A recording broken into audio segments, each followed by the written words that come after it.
কলকাতা হাইকোর্টের বিচারপতি জয় সেনগুপ্তের এজলাসে মঙ্গলবার ক্রিমিনাল রিভেলেশন অ্যাপ্লিকেশন করেছেন কার্তিক মহারাজ।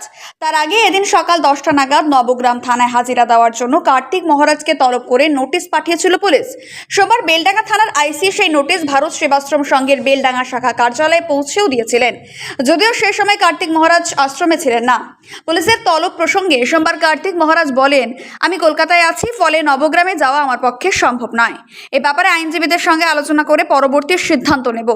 এ ব্যাপারে এদিন কার্তিক মহারাজের পক্ষে কলকাতা হাইকোর্টের আইনজীবী সগনিকা ব্যানার্জি মেল করে নবগ্রাম থানার পুলিশকে জানিয়ে দেন ওই রিভিশন পিটিশনের কথা। বুধবার ওই পিটিশনের শুনানি হওয়ার কথা রয়েছে। নবগ্রাম থানার ওসি বলেন, কার্তিক মহারাজ আসতে পারবেন না, সে কথা তার আইনজীবী মেল করে জানিয়েছেন।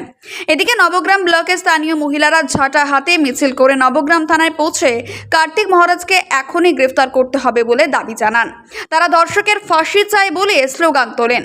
এখন কলকাতা হাইকোর্টের বিচারপতি জয় সেনগুপ্ত মামলাকারীর মামলা খারিজ করবেন নাকি পুলিশকে তদন্ত চালিয়ে যেতে নির্দেশ দেবেন, সেদিকে অধীর আগ্রহে তাকিয়ে রয়েছে সকলেই।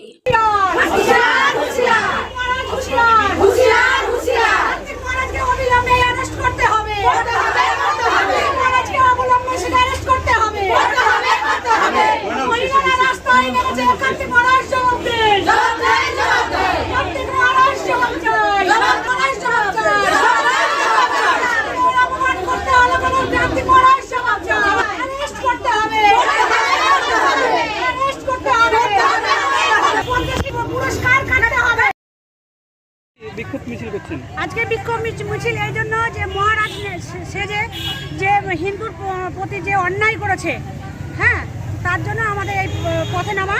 এবং কার্তিক মহারাজ যে বিয়ে করব বলে চাকরির প্রলোভন দেখিয়ে মেয়ে ছেলেকে যে প্রলোভন দেখিয়ে তার গর্ভধারণ করার পরে গর্ভপাত করা হয়েছে, তার আমরা একটা শাস্তি চাই।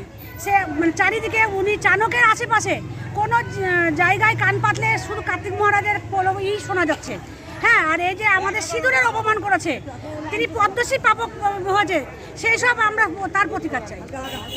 কাদের পক্ষ থেকে আজকের এই প্রতিবাদ সভা? আমরা মহিলা, আমরা সাধারণ মানুষ, হ্যাঁ।